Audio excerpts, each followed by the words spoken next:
Hello everyone, आप लोगों का स्वागत है प्रोडक्शन एंड ऑपरेशन मैनेजमेंट के ऑनलाइन क्लास में। हम लोग ब्रेक इवन एनालिसिस टॉपिक पढ़ रहे थे, जिसमें आपको प्रीवियस क्लास में कुछ इंपॉर्टेंट डिफिनेशन पढ़ाया था, साथ ही साथ आपको ग्राफ भी बताए थे और उसमें हर एक टर्म के बारे में अच्छे से डिस्कस किए थे। और आज हम लोग इसी पर बेस्ड कुछ इंपॉर्टेंट न्यूमेरिकल्स करेंगे। और न्यूमेरिकल्स करवाने से पहले आपको जितना भी इंपॉर्टेंट फॉर्मूला है वो सारा का सारा एक जगह लिख देते हैं और इसी फॉर्मूला की मदद से आप सारे न्यूमेरिकल्स बना सकते हैं। इस पूरे टॉपिक में हम लोग सबसे जो मेन चीज पता करते हैं वो पता करते हैं break even point. Break even point कहने का मतलब होता है कि अगर हम कोई बिजनेस करते हैं या कोई चीज का मैन्युफैक्चरिंग करते हैं तो उस मैन्युफैक्चरिंग करने में हमको जो लागत आता है, जो हम लोग एक्सपेंडिचर करते हैं, उसमें हम कितने क्वांटिटी ऑफ प्रोडक्ट को बेचे या कितने रुपया में हम लोग उसको सेल आउट करें या कितने रुपये में सेल आउट होगा, जिससे कि जितना हम पूंजी लगाए हैं वो हमको रिकवर हो जाए। और उसके बाद अगर हम प्रोडक्ट को बेचते हैं तो वहां से हमको प्रॉफिट आना स्टार्ट हो जाता है। तो ऐसे पॉइंट को ही हम लोग क्या कहते हैं, ब्रेक इवन पॉइंट कहते हैं। तो इसी पर बेस्ड हम लोग कुछ इंपॉर्टेंट फॉर्मूला को एक बार देख लेते हैं, ठीक है। तो सबसे पहला लिख देंगे calculation of break even point और ब्रैकेट में आप लिख देंगे इंपॉर्टेंट फॉर्मूलास।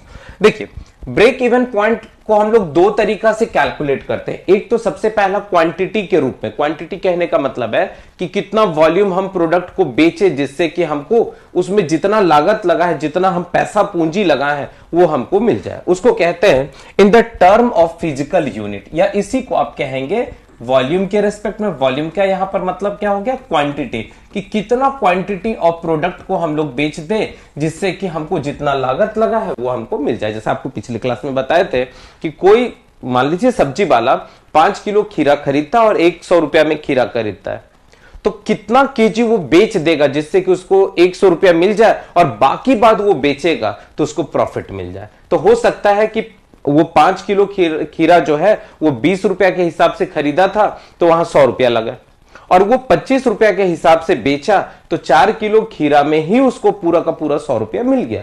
तो 4 केजी क्वांटिटी हो गया, क्योंकि 4 केजी में उसको 100 रुपया मिल गया। अब जो 1 केजी रिमेनिंग बचा हुआ है उस पर उसको क्या हो रहा है, नेट प्रॉफिट हो रहा है। बात समझ में आ रहा है? तो इसको कहते हैं क्वांटिटी। तो इन the term of physical unit, और फिजिकल यूनिट का मतलब हो गया कि कितना वॉल्यूम हम लोग ब्रेक इवन पॉइंट के लिए फाइंड आउट करें या कितना क्वांटिटी हम लोग फाइंड आउट करें।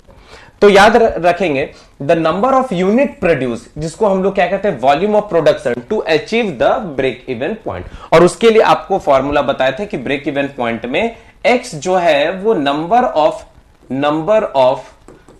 ऑफ क्वांटिटी है, नंबर ऑफ क्वांटिटी है, या इसी को आप क्या कह सकते हैं, यूनिट है, कि कितना हम लोग यूनिट का, यहां पर यूनिट को हम बेचे, कितना वॉल्यूम को बेचे, कितना क्वांटिटी को बेचे, जिससे कि हमको जितना लागत हम लगाए हैं, जितना हम पूंजी लगाए वो हमको वापस मिल जाए। तो याद होगा उसके लिए आपको फॉर्मूला बताया था, x is equal to fix cost divided by selling cost per unit minus variable cost per unit. एक चीज बच्चे में बड़ा कंफ्यूजन रहता है कि सर कहीं कहीं क्वेश्चन में पर यूनिट लिख देता है, किसी किसी क्वेश्चन में सिर्फ फिक्स कॉस्ट वेरिएबल कॉस्ट लिखता है, तो कब हम कैसे पकड़ेंगे। तो याद रखना है कि जब आप क्वेश्चन बना रहे हैं और आपसे वॉल्यूम पूछ रहा है, क्वांटिटी पूछ रहा है, यूनिट पूछ रहा है, मतलब संख्या पूछ रहा है, तो वहां पर आपको पर यूनिट वाला कॉन्सेप्ट लेके चलना है।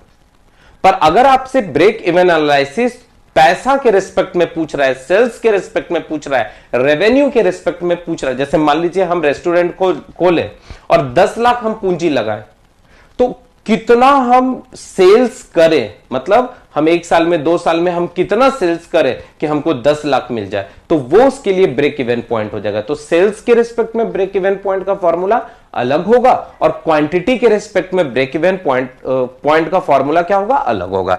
जैसे एग्जांपल के तौर पर यहां पर आप पढ़िएगा कि x जो है वो नंबर ऑफ क्वांटिटी, और इसके लिए फॉर्मूला क्या था, fix cost divided by selling cost, या इसको टोटल सेलिंग कॉस्ट भी कह सकते हैं, पर unit minus variable cost per unit, ठीक है। जहां पर हम लिख दिए हैं कि एफसी को हम लोग फिक्स कॉस्ट कहते हैं, एससी को जो है सेलिंग कॉस्ट पर यूनिट कहते हैं, नहीं तो इसी को सेल्स प्राइस पर यूनिट भी कहा जाता है, वीसी को हम लोग वेरिएबल कॉस्ट पर यूनिट कहते हैं, और सी को हम लोग कंट्रीब्यूशन पर यूनिट कहते हैं। ये जरा याद रखिएगा, किसी किसी क्वेश्चन में डायरेक्ट कंट्रीब्यूशन लिखा रहता है, तो कंट्रीब्यूशन क्या होता है, तो selling cost minus variable cost. एकदम क्लियर हो रहा है। अब अगर इस फॉर्मूला को आपको ध्यान होगा तो यहां पर आप देखिएगा कि जो हम लोग टोटल सेलिंग कॉस्ट कहते हैं। देखिए सेलिंग कॉस्ट और टोटल सेलिंग कॉस्ट एक ही चीज होता है। तो किसी किसी बुक में टोटल सेलिंग कॉस्ट भी लिखा रहता है, किसी किसी बुक में सेलिंग कॉस्ट लिखा रहता है। आप कंफ्यूजन मत कीजिएगा, ठीक है। तो ये टोटल सेलिंग कॉस्ट कितना होगा, तो याद रखना जो टोटल सेलिंग कॉस्ट होगा वो सबसे पहला होगा टोटल कॉस्ट और प्लस प्रॉफिट के बराबर होगा। यही चीज तो हम लोग पढ़े। अब अगर हम लोग ब्रेक पॉइंट पर पढ़ते हैं, एट ब्रेक इवन पॉइंट, तो आप जानते हैं कि प्रॉफिट कितना हो जाता है ब्रेक इवन पॉइंट पर, 0 हो जाता है। और जितना हम लोग टोटल कॉस्ट लगा है वो किसके बराबर हो जाएगा, टोटल सेलिंग कॉस्ट के बराबर हो जाएगा। कोई दिक्कत यहां तक नहीं। अच्छा, टोटल कॉस्ट जो है वो दो चीज का सम था। क्या क्या चीज का सम था, तो एक था आपका fix cost plus variable cost, और यहां पर टोटल सेलिंग कॉस्ट जो था इसको लिखते थे x गुना सेलिंग कॉस्ट पर यूनिट, मतलब एक यूनिट को हम कितने रुपया में बेचते हैं, तो x यूनिट को हम कितने में बेचेंगे तो हमको टोटल निकल जाएगा। अच्छा, फिक्स कॉस्ट तो फिक्स्ड ही रहता था, ये आपके वॉल्यूम से चेंज नहीं करता था। जैसे आपके ऑफिस का रेंट हो गया, इलेक्ट्रिसिटी बिल हो गया, सैलरीज हो गया, तो ये फिक्स कॉस्ट था। और वेरिएबल कॉस्ट यहां पर था x गुना वेरिएबल, ये VR नहीं लिखेंगे, ठीक है, यहां पर लिख देंगे हम लोग वेरिएबल कॉस्ट। ये देखिए वेरिएबल कॉस्ट, तो x गुना यहां पर क्या था, वेरिएबल कॉस्ट पर यूनिट था, और ये आपका क्या था, x गुना सेलिंग कॉस्ट पर यूनिट था। देख लीजिए, अब हम लोग क्या किए, एक ही तरफ दोनों को ले गए। जब एक ही तरफ हम लोग ले गए तो यहां से x कॉमन निकला, और यहां से फाइनली ये फॉर्मूला आपको बन के निकल गया, ये वाला फॉर्मूला आपको बन के निकल गया। कोई दिक्कत यहां तक में नहीं है। आई थिंक आपको अच्छे से समझ में आ रहा होगा। चलिए अब आगे बढ़ते हैं। तो क्या कह रहा है, at break even point total expenditure का मतलब होता है total cost is equal to total selling cost. कोई दिक्कत नहीं है, जो यहां से आपको फॉर्मूलाज बता दिया। अब देखिए इन टर्म ऑफ रुपीज, अब ध्यान से सुनेंगे क्या कह रहा है कि इन टर्म ऑफ रुपीज, अब हम लोग पैसा के रूप में ब्रेक इवन पॉइंट को फाइंड आउट करने का कोशिश करते हैं। तो आप जानते हैं कि selling cost is equal to total cost plus profit, या आप इसको ऐसे भी लिख सकते हैं total selling cost is equal to, अभी देखिए आपको बताया टोटल कॉस्ट प्लस प्रॉफिट। अब हम लोग क्या किए, सेलिंग कॉस्ट लिखिए या टोटल सेलिंग कॉस्ट लिखिए, एक ही बात होता है, is equal to fix cost plus variable cost. क्योंकि हम लोग टोटल कॉस्ट यहां पर पढ़े हैं कि टोटल कॉस्ट जो होता है वो fix cost plus variable cost होता है, प्लस प्रॉफिट हो गया। अब हम क्या किए, सेलिंग कॉस्ट को यहीं रहने दिए, टोटल सेलिंग कॉस्ट को यहीं रहने दिए, और वेरिएबल कॉस्ट को इधर ले गए। और याद रखना है कि एट ब्रेक इवन पॉइंट पर प्रॉफिट क्या होता है मेरा, 0। प्रॉफिट क्या होता है, 0 होता है। करेक्ट है। तो यहां से आप देखिए selling cost minus variable cost. अभी ध्यान दीजिएगा, जब आपको क्वांटिटी के रिस्पेक्ट में पूछेगा तो पर यूनिट लगा हुआ रहेगा, पर जब आपको break even point sales revenue के रिस्पेक्ट में पूछेगा तो पर यूनिट लगाने का कोई जरूरत नहीं है, ठीक है। तो यहां से देखिए इसको इक्वेशन नंबर 1 मान लिया। अब हम लोग क्या किए, multiplying both side by selling cost. अब दोनों तरफ हम लोग क्या किए, सेलिंग कॉस्ट से मल्टीप्लाई कर दिए। सेलिंग कॉस्ट कहिए या टोटल सेलिंग कॉस्ट कहिए, एक ही चीज है। दोनों तरफ हम लोग क्या किए, मल्टीप्लाई एससी कर दिए। ये देखिए इसको ऐसे ही रहने दिए, यहां पर सेलिंग कॉस्ट से मल्टीप्लाई किए, यहां भी कर दिए। अब यहां पर ये जो एससी है, ध्यान से सुनेंगे, ये जो एससी है इसी को आप एक्स मान लीजिए, या इसी को सेलिंग कॉस्ट एट कहां पर, ब्रेक इवन पॉइंट पर, इसको यहीं पर छोड़ दीजिए, ठीक है। और फिक्स कॉस्ट, सेलिंग कॉस्ट, और ये पूरा का पूरा चीज इसमें भागा दे दीजिए। ये देखिए fix cost divided by selling cost minus variable cost, और ये जो एससी है इसको आप नीचे यहां पर डाल दीजिए, कोई दिक्कत नहीं। अब यहां पर ध्यान दीजिएगा, इसी को हम लोग कह रहे हैं यहां पर फिक्स कॉस्ट, और selling cost minus variable cost कहेंगे तो इसी को कहते हैं कंट्रीब्यूशन, ठीक है। और divided by SC, that is called the selling cost. अब ध्यान दीजिएगा, यहां पर फिक्स कॉस्ट हो गया, और अगर कंट्रीब्यूशन को सेलिंग कॉस्ट से हम लोग भागा देते हैं तो एक नया टर्म आता है जिसको कहते हैं PV ratio, that is called profit volume ratio. आया बात समझ में। तो सेल्स के रिस्पेक्ट में याद रखिएगा कि सेल्स के रिस्पेक्ट में जो मेरा ब्रेक इवन पॉइंट है, तो सेल्स के रिस्पेक्ट में सेलिंग कॉस्ट कहां पर, ब्रेक इवन पॉइंट पर, ये कितना हो जाएगा, तो ये हो जाएगा fix cost divided by selling cost minus minus variable cost और डिवाइडेड बाय सेलिंग कॉस्ट। ठीक है, ये क्वेश्चन में दिया रहेगा, सेलिंग कॉस्ट दिया रहेगा, वेरिएबल कॉस्ट दिया रहेगा, फिक्स कॉस्ट दिया रहेगा। आपसे पूछेगा बताइए कि ब्रेक इवन पॉइंट पर सेलिंग कॉस्ट कितना होगा, मतलब हम कितना पैसा, मतलब कितना प्रोडक्ट को बेचे और उससे हमको कितना पैसा आ जाएगा जिससे कि मेरा टोटल जो लागत हम लगाए वो हमको रिकवर हो जाए। क्लियर है? न्यूमेरिकल्स बनाएंगे तो सारा चीज आपको क्लियर हो जाएगा। अब नेक्स्ट आ जाते हैं। नेक्स्ट क्या कहते हैं? Profit volume ratio. नेक्स्ट हम लोग पढ़ेंगे प्रॉफिट वॉल्यूम रेशियो क्या होता है। ठीक है, तो कहता है कि profit volume ratio measure the profitability. याद रखना है कि प्रेशर वॉल्यूम रेशियो जो है वो मेजर करता है कि हम कितना ज्यादा प्रॉफिट कर रहे हैं। ठीक है, तो profit volume ratio measures the profitability in the relation to sales, मतलब हम लोग कितना प्रोडक्ट को बेच के सेल्स को कमा रहे हैं, वही पीवी का रेशियो बताता है। अगर पीवी का रेशियो ज्यादा है इसका मतलब हमको ज्यादा प्रॉफिट आ रहा है। ठीक है, it is defined as the ratio between contribution to the sales. अभी देखिए कंट्रीब्यूशन आपको बताया हूं, कंट्रीब्यूशन पर यूनिट क्या हो गया या कंट्रीब्यूशन क्या हो गया, तो कंट्रीब्यूशन बराबर variable cost, selling cost minus variable cost, यही हो गया। ठीक है, तो यहां पर देखिए कंट्रीब्यूशन बटे सेल्स, कंट्रीब्यूशन का मतलब हो गया selling cost minus variable cost divided by selling cost into 100। इसको हमेशा क्या करते हैं? परसेंटेज में निकालते हैं, पर जब न्यूमेरिकल्स बनाना होगा तो आप वहां पर परसेंटेज को हटा के डेसिमल में बताइएगा। ठीक है, या दूसरा एक और डिफिनेशन होता है पीवी रेशियो का, तो ये होता है increase in profit to the increase in sale गुना 100। क्लियर एकदम हो गया। लास्ट आ जाते हैं मार्जिन ऑफ सेफ्टी। याद होगा जब हम लोग डायग्राम ड्रॉ कर रहे थे तो यहां पर आपको बताए थे कि ये क्वांटिटी होता है, ये आपका क्वांटिटी होता है और यहां पर कॉस्ट होता है। अब ये कॉस्ट टोटल कॉस्ट भी होता है और वेरिएबल कॉस्ट भी होता है। तो आप एक सीधा लाइन खींचे थे जिसको हम लोग फिक्स कॉस्ट कहते थे, और एक लाइन था जो आपका क्या होता था, यहां पर टोटल सेलिंग कॉस्ट होता था, याद होगा। और यहां से हम लोग एक और लाइन ड्रॉ करते थे, इसको कहते थे टोटल कॉस्ट। तो total cost total selling cost को जहां पर कट करता है, ऐसे पॉइंट को हम लोग क्या कहते थे? ब्रेक इवन पॉइंट कहते थे, ब्रेक इवन पॉइंट कहते थे। और इस पॉइंट से हम लोग क्या करते थे? इस पर एक लाइन ड्रॉ कर देते थे एक्स एक्सिस पर, तो जहां ये कट करता था वही क्वांटिटी बताता था। तो इस क्वांटिटी से अगर इधर जाएंगे तो ये मार्जिन कहलाता था। जितना ज्यादा मार्जिन होगा उतना ज्यादा आपको फायदा होगा। तो ये मार्जिन किसके रिस्पेक्ट में था? इन टर्म ऑफ क्वांटिटी के रिस्पेक्ट में था। और इधर का जो मार्जिन होगा, ये भी मार्जिन है, ये आपका मार्जिन है, ये भी मार्जिन है इन टर्म ऑफ सेल्स या रुपीज। आ गया बात समझ में? तो it is defined as the distance between the break even point and the output being produce. मतलब ब्रेक इवन पॉइंट के बाद हम जो क्वांटिटी प्रोड्यूस करेंगे या जो सेल्स करेंगे वही हमारा मार्जिन ऑफ सेफ्टी होगा।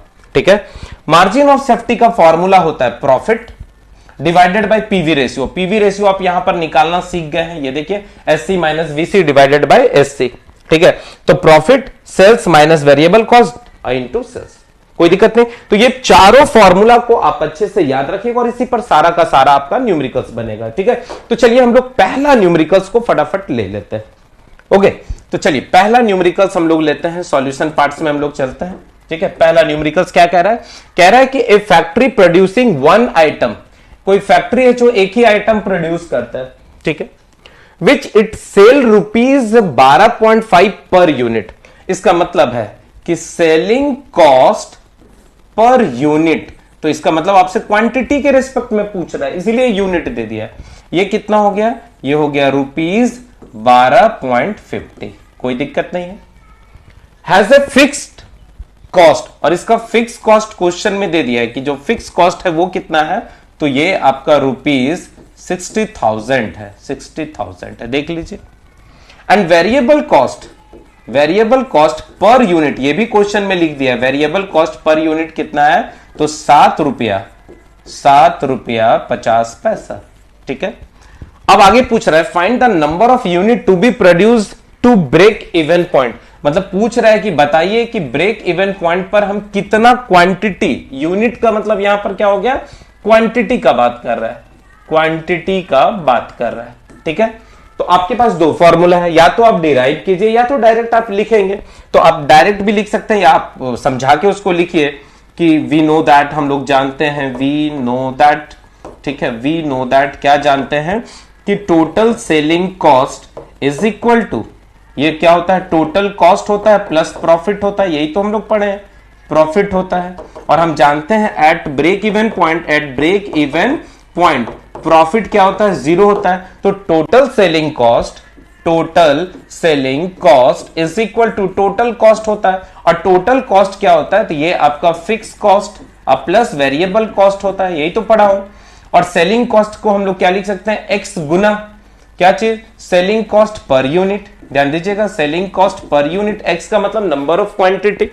और यहां पर लिख दिए फिक्स कॉस्ट की जगह फिक्स कॉस्ट और प्लस वेरिएबल कॉस्ट की जगह एक्स गुना वेरिएबल कॉस्ट पर यूनिट। ये देखिए हम लोग पढ़े हैं ये भी चीज। तो यहां से दोनों तरफ एक ही लेके आ गए, तो ये क्या हो गया, selling cost per unit minus variable cost per unit और इनटू क्या हो गया, फिक्स कॉस्ट हो गया। कोई दिक्कत यहां तक नहीं। अब इसको डिवाइड कर दीजिए, तो x is equal to fix cost divided by selling cost minus variable cost per unit. अब आपके पास क्वेश्चन में सारा डेटा दिया हुआ है, देखिए फिक्स कॉस्ट दिया हुआ है, फिक्स कॉस्ट कितना है, तो ये आपको 60,000 दिया हुआ है, कोई दिक्कत नहीं। आपके पास सेलिंग कॉस्ट पर यूनिट कितना है, 12 रुपया 50 पैसा, तो 12.50 माइनस आपके पास वेरिएबल कॉस्ट कितना है, तो 7 रुपया 50 पैसा, 7 रुपया 50 पैसा। इसको आप क्या करेंगे, कैलकुलेटर की मदद से फटाफट सॉल्व कर लीजिए। तो 60,000 और नीचे में क्या हो गया, 12.5 माइनस 7.5, ठीक है। तो यहां से आपको टोटल आ गया 1200 यूनिट। इतना यूनिट का प्रोड्यूस हम लोग करेंगे। देखिए फिक्स कॉस्ट का यूनिट जो भी होगा और ये दोनों का यूनिट कर जाएगा, तो बस यूनिट बच जाएगा। तो यहां से आप नोटिस करेंगे कि हम लोग का जो वैल्यूज आ गया वो कितना हो गया, 1200 यूनिट आ गया। तो यहां तक आपको समझ में आ रहा होगा। तो पहला क्वेश्चन हम लोग बना लिए, ठीक है, यूनिट के रेस्पेक्ट में। अब दूसरा बोल रहा है number of unit to be produce to earn a profit of. अब क्वेश्चन में देखिए एक चीज और स्पेशल दे दिया है कि प्रॉफिट दे दिया है, इसका मतलब अब इस फॉर्मूला को यूज करेंगे, ठीक है। तो ध्यान दीजिएगा, प्रॉफिट कितना दे दिया हुआ क्वेश्चन में, तो प्रॉफिट, ठीक है, यहां ध्यान दीजिएगा, आपको प्रॉफिट कितना दे दिया है, तो प्रॉफिट आपको दे दिया 1200 का, ठीक है। प्रॉफिट कितना का दे दिया है, तो प्रॉफिट आपको दे दिया है रुपीस 1200 की 12,000 है, देख लीजिए। तो प्रॉफिट आपको कितना दे दिया है, यस 12,000 का दे दिया है, ठीक है, 12,000 का दे दिया है। तो पूछ रहा है कि अगर प्रॉफिट 12,000 का दे दिया है तो बताइए तब कितना नंबर ऑफ यूनिट हम लोग प्रोड्यूस करेंगे, ठीक है। तो पूछ रहा है एक्स बराबर क्या होगा। तो याद होगा, आप अभी तुरंत पढ़े हैं, क्या पढ़े हैं कि total selling cost is equal to कितना हो गया, तो टोटल कॉस्ट। और टोटल कॉस्ट किसके बराबर है, फिक्स कॉस्ट, सॉरी यहां पर ध्यान दीजिएगा, टोटल सेलिंग कॉस्ट क्या है, तो टोटल सेलिंग कॉस्ट जो है वो टोटल कॉस्ट प्लस प्रॉफिट है, यही तो पढ़े हम लोग, प्रॉफिट है। टोटल सेलिंग कॉस्ट का फॉर्मूला था एक्स गुना सेलिंग कॉस्ट पर यूनिट, याद आ रहा है। और यहां पर क्या था, ये फिक्स कॉस्ट था प्लस ये वेरिएबल कॉस्ट था, तो एक्स गुना वेरिएबल कॉस्ट पर यूनिट, अब प्लस क्या था, profit, P for profit. X को एक तरफ लेके आ जाइए, तो यहां से क्या हो जाएगा, selling cost minus variable cost, ये देखिए एक तरफ लेके आ गए, per unit is equal to fix cost और प्लस प्रॉफिट, करेक्ट है ना।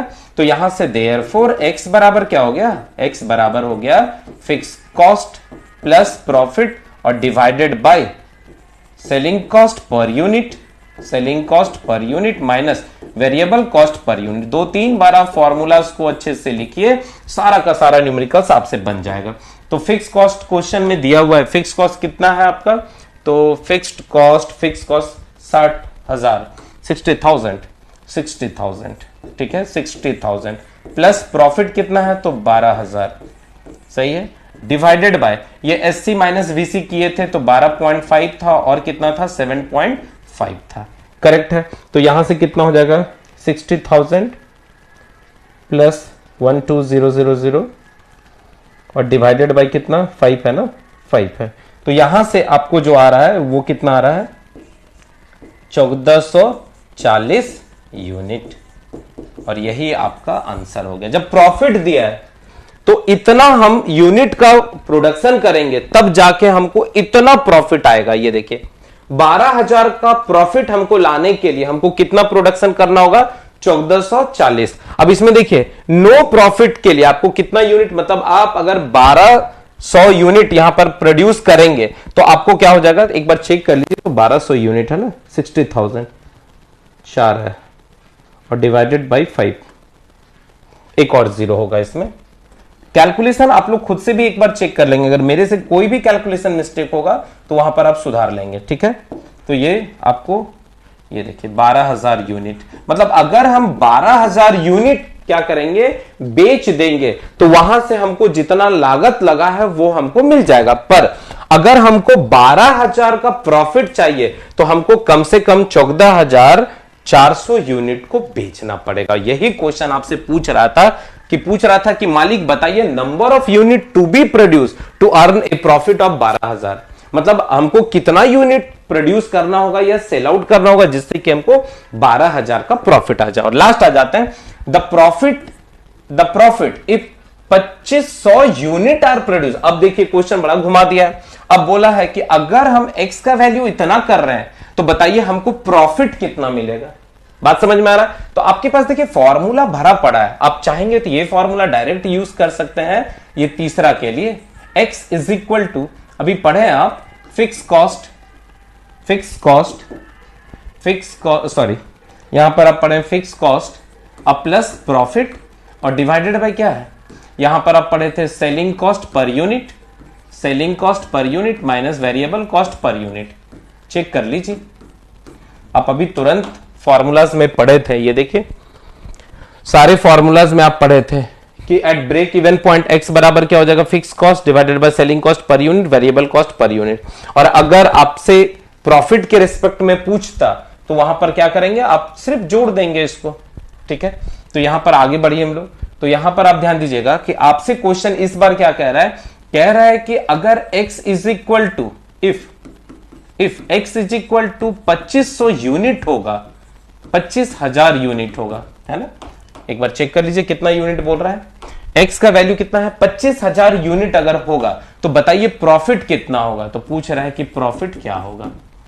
तो या तो आप ये फॉर्मूला को यूज कीजिए और नहीं तो ये जनरल जो फॉर्मूला है इसके मदद से आप बना लीजिए, करेक्ट है। तो हम चाहेंगे तो ये जनरल फॉर्मूला की मदद से भी इसको बना सकते हैं। यहां पर देख लीजिए, हम इसको यहां पर बता देते हैं।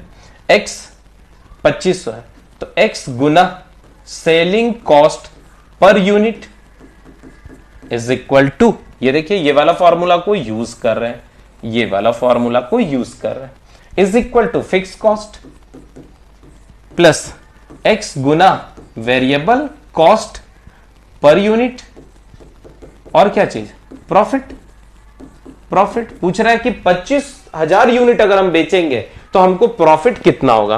तो x का वैल्यू यहां पर देखिए एक तरफ ले आइए ना, तो x गुना selling cost per unit minus variable cost per unit, सही है, is equal to fix cost अब प्लस प्रॉफिट, कोई दिक्कत नहीं, प्रॉफिट देख लीजिए x का value 25,000, selling cost 12.5, variable cost 7.5 per unit के लिए है और फिक्स कॉस्ट कितना है 60,000 है, अब plus profit P for profit. तो यहां से आप नोटिस करेंगे कि 25,000 और गुना 5 और डिवाइडेड बाय कितना हो जाएगा 6040, है ना। तो यहां से जो वैल्यूज आ रहा है वो प्रॉफिट कितना आ रहा है, तो यहां पर आप नोटिस करेंगे कि 25,000 और गुना 5 किए तो ये आ रहा है 125,000, है ना, 1,25,000 और माइनस इसको इधर भेजेंगे 60,000 इज इक्वल टू P। तो 12 में आप कितना घटा रहे हैं 1 2 3 4 तो यहां से आपको जो प्रॉफिट आ रहा है वो लगभग ₹65000 आ रहा है, and this is your required answer. तो आई होप आपको ये न्यूमेरिकल भी बहुत ही अच्छे से समझ में आ चुका होगा, कोई दिक्कत यहां तक नहीं। इसको बस आप जैसे सिंपल आपको बता रहा हूं ना कि ये जनरल फॉर्मूला को याद रखें और इसी पर बनाइए, तो आपसे आसानी से बनते जाएगा। चलिए एक और क्वेश्चन हम लोग देखते हैं। नेक्स्ट क्वेश्चन क्या कह रहा है बच्चा, ध्यान दीजिएगा। नेक्स्ट क्वेश्चन कह रहा है कि the following figure relate to a small manufacturing company, मतलब कोई मैन्युफैक्चरिंग कंपनी है, उसका कुछ गिवन डेटा दिया हुआ है, ठीक है। क्या दिया हुआ है, तो सेल्स दे दिया हुआ है, इसका मतलब सेलिंग कॉस्ट कितना दे दिया हुआ है, 6 लाख रुपया, ठीक है। वेरिएबल कॉस्ट देखिए पर यूनिट इस बार नहीं लिखा है, तो वेरिएबल कॉस्ट कितना हो गया, 4,50,000। और फिक्स कॉस्ट कितना है, तो फिक्स कॉस्ट तो काफी कम दिख रहा है, 45,000 है, ठीक है, 45,000। आपसे पहला क्वेश्चन पूछ रहा है कि बताइए ब्रेक इवन पॉइंट क्या होगा, ठीक है। तो आप अब देखिए यहां पर यूनिट के रिस्पेक्ट में नहीं है, तो आपसे पूछ रहा है ब्रेक इवन पॉइंट किसके रिस्पेक्ट में, इन टर्म ऑफ सेल्स के रिस्पेक्ट में पूछ रहा है। तो सेल्स वाले फॉर्मूला को जरा ध्यान दीजिए, देखिए सेल्स वाले फॉर्मूला को ध्यान दीजिएगा।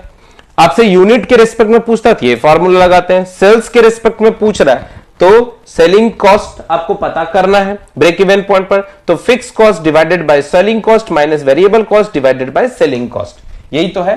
तो यहां पर आप लिख दीजिए फटाफट, बस फॉर्मूला आप तगड़े से याद रखिएगा।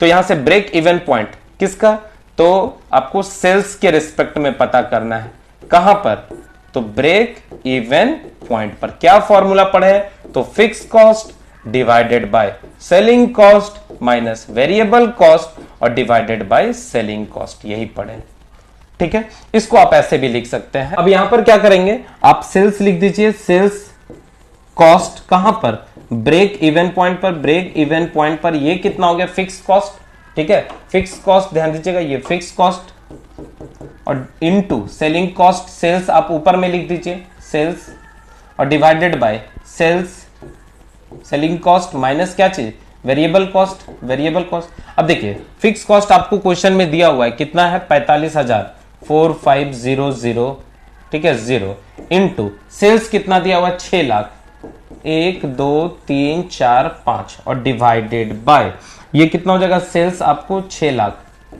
ठीक है, 6 लाख।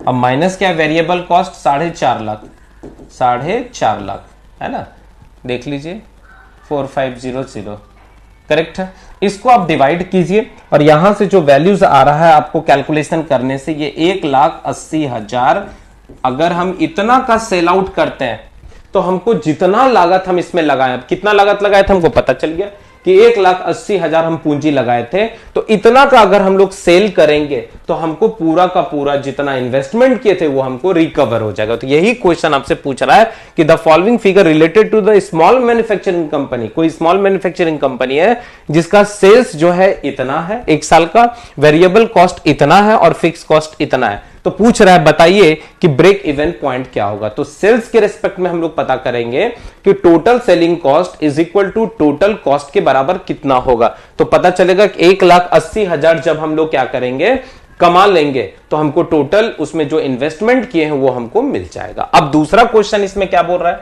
तो दूसरा क्वेश्चन बोल रहा है कि पीवी रेशियो क्या होगा, पीवी रेशियो क्या होगा। तो याद करो पीवी रेशियो का फॉर्मूला हम लोग क्या लिखे हैं, ये देखिए पीवी रेशियो का फॉर्मूला है कंट्रीब्यूशन डिवाइडेड बाय सेल्स, इसका मतलब SC minus VC divided by SC. जल्दी से याद रख लीजिए कितना हो जाएगा, तो ये आपका होता है selling cost minus variable cost divided by SC into कितना 100%, करेक्ट है। सेलिंग कॉस्ट आपको कितना दिया हुआ है, तो 6 लाख, 6 लाख है ना, 6 लाख माइनस वेरिएबल कॉस्ट कितना दे दिया है, तो ये 4.5 लाख, करेक्ट है। और डिवाइडेड बाय कितना हो गया, सेलिंग कॉस्ट, इनटू कितना हो गया 100%, ठीक है। इसको सॉल्व कर लीजिए तो 60 माइनस 45 और डिवाइडेड बाय 60, 1/4 इंटू 100 और यहां से आपको निकल गया लगभग 25%। ये क्या हो गया, प्रेशर वॉल्यूम रेशियो हो गया, है ना। यहां से आपको जो वैल्यूज आ गया वो 0.25 आ गया और 25% आ गया आंसर। तो आई होप आपको ये न्यूमेरिकल्स भी बहुत ही अच्छे से समझ में आ चुका होगा। अब हम लोग लास्ट एक और न्यूमेरिकल्स को देख लेते हैं, ठीक है। क्या कह रहा है, ध्यान से सुनेंगे, ठीक है। एक और न्यूमेरिकल्स हम लोग देख लेते हैं सॉल्यूशन पार्ट्स में। Calculate the break even point in the term of quantity, मतलब unit, and in the term of sales revenue in rupees if total fixed cost, total fixed cost, तो फिक्स्ड कॉस्ट क्वेश्चन में दे दिया हुआ है, ठीक है। ये कितना है, ये आपका 20,000 हो गया, ठीक है। अच्छा, वेरिएबल कॉस्ट कितना है पर यूनिट, ये आपका 4 रुपया है, ठीक है। वेरिएबल कॉस्ट कितना है, 4 रुपया है। और सेलिंग कॉस्ट कितना है, ये आपका 8 रुपया है, ठीक है। अब सबसे पहला इन टर्म ऑफ किसका, इन टर्म ऑफ क्वांटिटी, क्वांटिटी के रिस्पेक्ट में अगर हमको ब्रेक इवन पॉइंट पता करना है तो x इज इक्वल टू क्या पढ़े, fix cost divided by selling cost minus variable cost per unit, पर यूनिट, सही है। फिक्स कॉस्ट का वैल्यू कितना है 20,000, सेलिंग कॉस्ट का वैल्यू कितना है 8 माइनस 4, सही है। अब यहां से आपको वैल्यूज कितना हो जाएगा, तो 20,000 और डिवाइडेड बाई 4। यहां से आपको पता चल गया कि अगर हम 5,000 यूनिट को प्रोड्यूस करेंगे या बेचेंगे तो हमको टोटल लागत जितना भी हम लगाए वो हमको मिल जाएगा। तो ये आपके लिए आंसर हो गया, करेक्ट है। अब इसका दूसरा पॉइंट में आ जाते हैं, in term of sales, sales के रिस्पेक्ट में हमको पता करना है, तो सेल्स कहां पर, ब्रेक इवन पॉइंट, या इसी को आप एक्स भी कह सकते हैं, जो भी आपको कहने का मन है। तो ये क्या हो जाएगा, फिक्स कॉस्ट डिवाइडेड बाय कितना, selling cost minus variable cost और इनटू, यहां पर इसके नीचे क्या था, तो इसके नीचे आप लिखे थे सेलिंग कॉस्ट। देख लीजिए, एक बार चेक कर लेते हैं फॉर्मूला, हम लोग जल्दी से फॉर्मूला चेक कर लीजिए। देखिए, in term of sales at break even point, तो एक्स लिखिए, या selling cost break even point fix cost divided by SC minus VC divided by SC. कोई दिक्कत यहां तक नहीं। तो यहां पर हम लोग क्या करेंगे, यहां पर यूनिट दिया है तो एक यूनिट का हम पता कर लिए, एक यूनिट का कितना है 4 रुपया दिया हुआ है। इसका मतलब फिक्स कॉस्ट कितना हो गया आपको, तो फिक्स कॉस्ट का वैल्यू दे दिया हुआ है 20,000, सेलिंग कॉस्ट कितना दे दिया है 8 रुपया, माइनस कितना हो गया 4 रुपया, और सेलिंग कॉस्ट कितना है फिर से 8 रुपया, तो 8 से इसको गुना कर दीजिए। तो यहां से आप सॉल्व करेंगे तो यहां से वैल्यूज कितना आ जाएगा, ये देखिए 20,000 गुना 8 और डिवाइडेड बाय ये 4 हो गया, तो इससे ये कट गया 2, तो लगभग 40,000 आप क्या करेंगे, अगर इतना पैसा आप कमा लिए, मतलब किसी प्रोडक्ट को बेच के अगर आप 40,000 रुपया कमा लिए, तो इसका मतलब आप 40,000 उसमें पूंजी लगाए थे। तो 40,000 यहां पर क्या हो गया, ब्रेक इवन पॉइंट हो गया। ये दूसरा आंसर। तो आई होप आपको ब्रेक इवन पॉइंट का सारा न्यूमेरिकल्स बहुत ही अच्छे से समझ में आ चुका होगा। आज के लिए बस इतना ही रहने देते हैं। नेक्स्ट लेक्चर में हम लोग नए टॉपिक के साथ मिलेंगे, तब तक आप लोग मन लगा के पढ़ते रहिए और इसी न्यूमेरिकल्स को 3-4 बार आप प्रैक्टिस कीजिए, ठीक है। चलिए, थैंक यू।